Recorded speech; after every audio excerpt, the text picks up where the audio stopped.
Showbiz দুনিয়া লুকোনো রহস্য, মঞ্চের আড়ালের সত্য আর সিনেমা নাটকের জনপ্রিয়তার উত্থান পতনের সব খবর নিয়ে আমি আনিকা ইবনাথ হাজির হয়েছি স্যান্ডিলেনা শোবিজ ওয়ার্ল্ডের আজকের বিশেষ আয়োজনে। ৮০ দশক থেকে বর্তমান পর্যন্ত দেশের সঙ্গীতাঙ্গনে যে কজন জনপ্রিয় সঙ্গীত শিল্পী রয়েছেন, খান আসিফুর রহমান আগুন তাদের মধ্যে অন্যতম। সঙ্গীত, চলচ্চিত্র, নাটক, উপস্থাপনা অর্থাৎ সংস্কৃতির বিভিন্ন ক্ষেত্রে তার অবাধ পদচারণা। ৪,০০০-এর বেশি গান এবং অভিনয় করেছেন চলচ্চিত্রে এবং অসংখ্য নাটকে। কেমন যাচ্ছে গুণী এই সঙ্গীত শিল্পীর সময়, সে সম্পর্কে বিস্তারিত জানবো শুরুতেই। খান আসিফুর রহমান আগুন, যিনি আগুন হিসেবে পরিচিত, তিনি একজন বাংলাদেশি কণ্ঠশিল্পী ও অভিনেতা। তিনি প্রখ্যাত বাংলাদেশি সঙ্গীতজ্ঞ এবং চলচ্চিত্রকার খান আতাউর রহমান ও সঙ্গীতশিল্পী নীলুফার ইয়াসমিন দম্পতির একমাত্র ছেলে। কেমন থেকে কেমন চলচ্চিত্রে গান গাওয়ার মাধ্যমে তার সঙ্গীত জীবন শুরু হয়। আগুনের কণ্ঠে এখন পর্যন্ত সিনেমার বাইরে সবচেয়ে জনপ্রিয় গান আমার স্বপ্নগুলো কেন এমন স্বপ্ন হয়, এটি লিখেছেন আগুন এবং সুর করেছিলেন আয়ুব বাচ্চু। আমি আপাতত একটু নিজেকে নিয়ে ব্যস্ত আছি, গান বাজনা নিয়ে অত মাথা ব্যথা নাই আমার। আমি এমনি সারা পৃথিবীতে প্রোগ্রাম করে বেড়াচ্ছি, শো করে বেড়াচ্ছি। 2005-এর পর থেকে এই দেশে আর কিছুই হয় নাই সংস্কৃতির ব্যাপার যদি বলি, নাথিং, কিচ্ছু হয় নাই। এসছে রাতারাতি পপুলার হয়ে গেছে গান, 2 মাস পরে সেই গান নাই। আমরা এখন আমাদের কালচারটার ধ্বংসের দ্বার প্রান্তে দাঁড়িয়ে আছি। সিনেমার গানে প্লেব্যাক সিঙ্গার হিসেবে কেয়ামত থেকে কেয়ামত সিনেমায় গান গেয়ে আগুন 1993 সালে ঈর্ষণীয় জনপ্রিয়তা পান। তারপর আরো অনেক সিনেমায় প্লেব্যাক করেন। সবচেয়ে প্রথমে যেটা আমি বলবো সেটা হচ্ছে প্রাথমিক শিক্ষার উপরে প্রচণ্ড রকম নজরদারি করা উচিত। প্রাথমিক শিক্ষা পর্যন্তই আপাতত আমি বলি, না হলে যদি একটু বেশি আশা করা যায় তাহলে হবে ক্লাস 8 পর্যন্ত। ক্লাস 8 পর্যন্ত শিক্ষা ফ্রি, বাধ্যতামূলক, এবং সেই জিনিসটা টেকনিক অ্যাপ্লাই করতে হবে সারা ফার্স্ট ওয়ার্ল্ডে। যেটা হচ্ছে যে আপনি যদি স্কুলে না যান আপনাকে ফাইন দিতে হবে।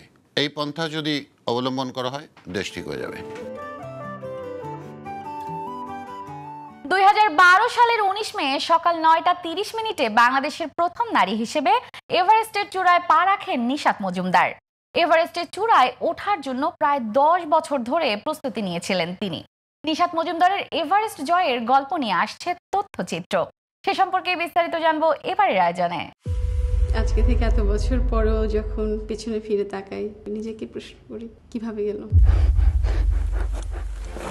21 নভেম্বর রাজধানীর আগারগাঁওয়ের মুক্তিযুদ্ধ জাদুঘরে বসেছিল এবারের মাউন্টেন ফেস্টিভ্যাল। উৎসবে প্রিমিয়ার অনুষ্ঠিত হয়েছে বাংলাদেশের প্রথম নারী এভারেস্ট জয়ী নিশাত মজুমদারের ওপর নির্মিত তথ্যচিত্র সামিট ইজ আ ওমেন দিয়ে। বাংলাদেশে আমরা মেয়েরা বেড়ে উঠি ভিন্ন ধরনের সামাজিক প্রেক্ষাপটে। আমিও এরকম একটি প্রেক্ষাপটেই বেড়ে উঠেছি, আর এখান থেকেই বেরিয়েই একদিন আবিষ্কার করলাম নিজেকে পৃথিবীর সবচেয়ে উঁচু চূড়ায়। তথ্যচিত্রটি নির্মাণ করেছেন Muntasir Mamun. Summit is a women এটা নিশাতকে নিয়ে করা। নিশাত মজুমদার আমরা জানি উনি বাংলাদেশ থেকে প্রথম নারী হিসেবে এভারেস্ট জয় করেছিলেন, তাও 10-12 বছর আগে গত। তো এত বছর পরে এসে ছবিটা করার কারণ হলো আমরা যখন একটা জিনিস অ্যাচিভ করে ফেলি অনেক পরে গিয়ে আসলে আমরা সেটা অ্যাসেস করতে পারি। মানে ওই সময় আমার পরিস্থিতি কীরকম ছিল সেই গল্পটা তখন আসলে যেভাবে বলা সম্ভব হয়ে ওঠে না, অনেক পরে যেমন স্মৃতিকে আমরা বের করে নিয়ে আসি ওরকম একটা ব্যাপার। তো এখন যে ন্যারেটিভটা আমরা বের করে নিয়ে আসতে পেরেছিলাম বলে মনে হয় সেটা তখন যখন নিশাত কেবল সামিট করে ফিরেছেন তখন আসলে গল্পগুলো বের করা কঠিন ছিল আমার মনে হয়। এই জন্যই এই সময় কাজটা করা। এছাড়া উৎসবে কানাডা, যুক্তরাষ্ট্র, অস্ট্রিয়া, স্পেন ও ফ্রান্সের 7টি চলচ্চিত্র দেখানো হয়েছে। সামিট ইজ আ ওমেন তথ্যচিত্রটির দৈর্ঘ্য 13 মিনিট 5 সেকেন্ড। আমরা এখন বলতেই পারি যে হ্যাঁ উনি তো জাস্ট পাহাড়ে উঠছেন না, নিশাত ইজ এ সেলিব্রিটি। আমি যদি এভাবে চিন্তা করে দেখি যারা আউটডোর স্পোর্টস করেন, Nishat is a Sublime character. আমি বলবো এভাবে যে she is very very smooth, nice talker, ভদ্র একজন মানুষ এবং ডাউন টু আর্থ মানুষ। তার সম্মান যেটা হওয়া উচিত আমরা চেষ্টা করছি সেটা দিতে। তো নিশাতকে আমি আগে থেকেই চিনি, এই কাজে আমারও কিছু কাজ আছে বা আমিও পছন্দ করি যেহেতু। তো নিশাত আগে যেরকম হাম্বল ছিল এখনও তাই আছে। আর ছবির ব্যাপারে নিশাতের কখনোই কোনো দ্বিমত ছিল না, কিন্তু আগে কখনো কারোর সঙ্গে উনি কাজ করেছেন, করে থাকতেই পারেন, কিন্তু যেহেতু এটা হয় আমি তাকে চিনি আর এই ধরনের কাজ আমারও করার অভিজ্ঞতা আছে, আমি জানি উনি কোন টোনালিতে কথা বলবেন, আমি জানি ওনার সুইট স্পট কোনটা, আমি জানি উনি কোন জায়গায় ইমোশনাল হবেন। এটা যদি আপনি না জানেন তাহলে আসলে হবে না। তো আমি বলবো, আমার মনে হয় নিশাদ বেশ ওপেন আপ হয়েছিল, মানে আসলে খুলে বলেছেন, তার রিয়েল এক্সপ্রেশনসগুলো দিয়েছেন। আর 13 মিনিটে আসলে আপনি একটা মানুষের জীবন তুলে নিয়ে আসতে পারবেন না, that is the ugly truth. কিন্তু আমরা চেয়েছিলাম যে সে তার ইনার সোলটাকে নিয়ে আসুক, আমার মনে হয় সে পারছে।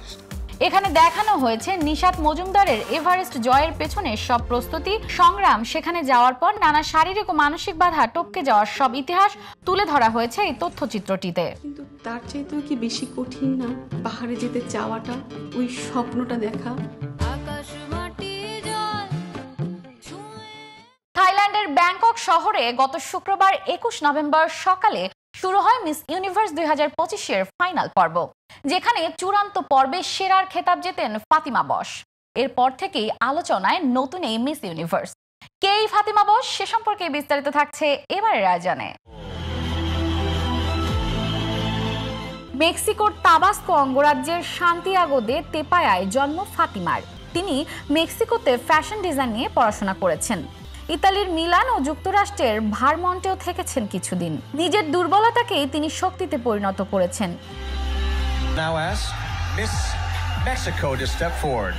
স্কুল জীবনে ডিসলেক্সিয়া ও এডিএইচডির কারণে বুলিং এর শিকার হওয়ার কথা তিনি খোলাখুলিভাবে স্বীকার করেছেন।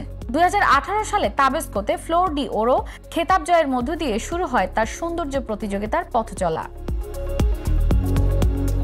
2025 সালের সেপ্টেম্বরে তিনি ইতিহাস গড়েন তাবাস্কো থেকে প্রথম নারী হিসেবে মিস ইউনিভার্স মেক্সিকো খেতাব জিতে।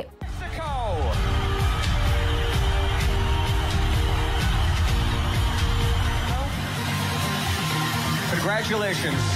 Please.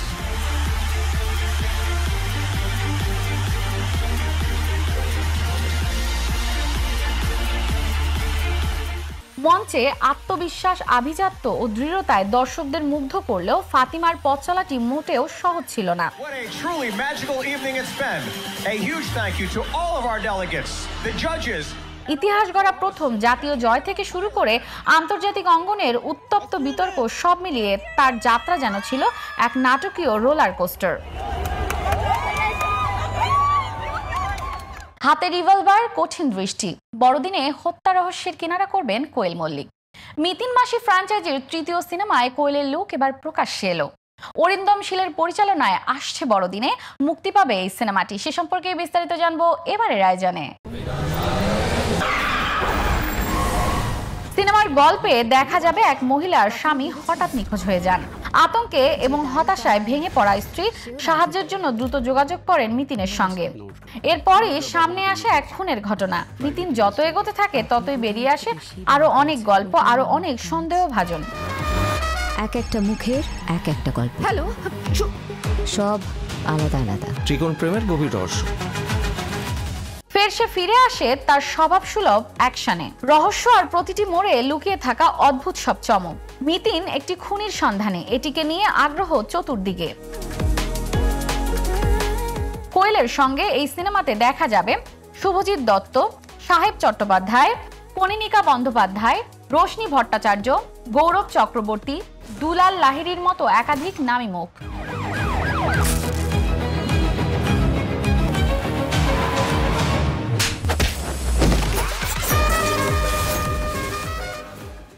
বলিউডের সুপারস্টার সালমান খানের চলচ্চিত্র ক্যারিয়ারে এখন কিছুটা মন্দা চলছে। যদিও তাতে তার তারকা খ্যাতিতে বিন্দুমাত্র ভাটা পড়েনি, তবুও অভিনেতা হিসেবে বক্স অফিসে প্রত্যাশিত সাফল্য আসছে না।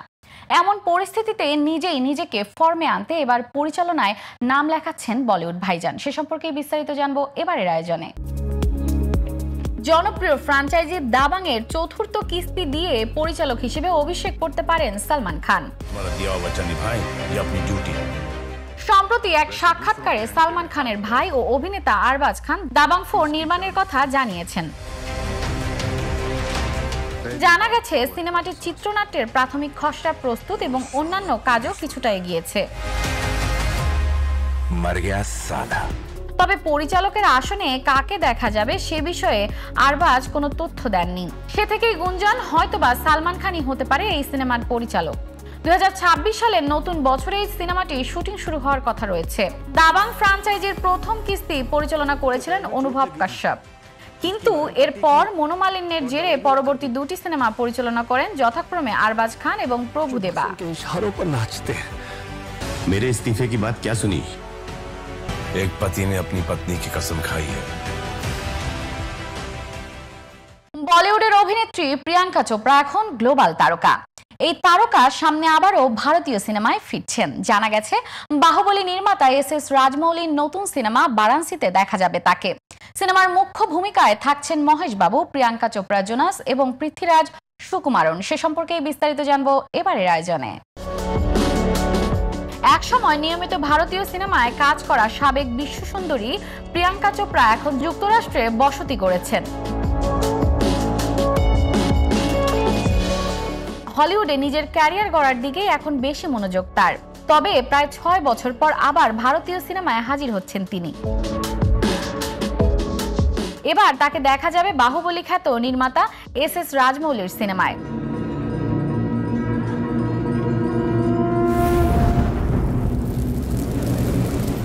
তেলুগু ভাষায় নির্মিত হচ্ছে কল্প বৈজ্ঞানিক, মহাকাব্যিক, অ্যাকশন এবং অ্যাডভেঞ্চার নির্ভর চলচ্চিত্র বারাণসী।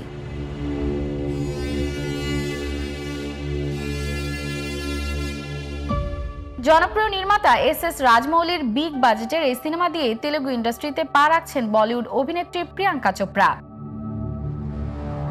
সিনেমার কেন্দ্রীয় চরিত্রে মহেশ বাবু ও প্রিয়াঙ্কা চোপড়া রয়েছেন।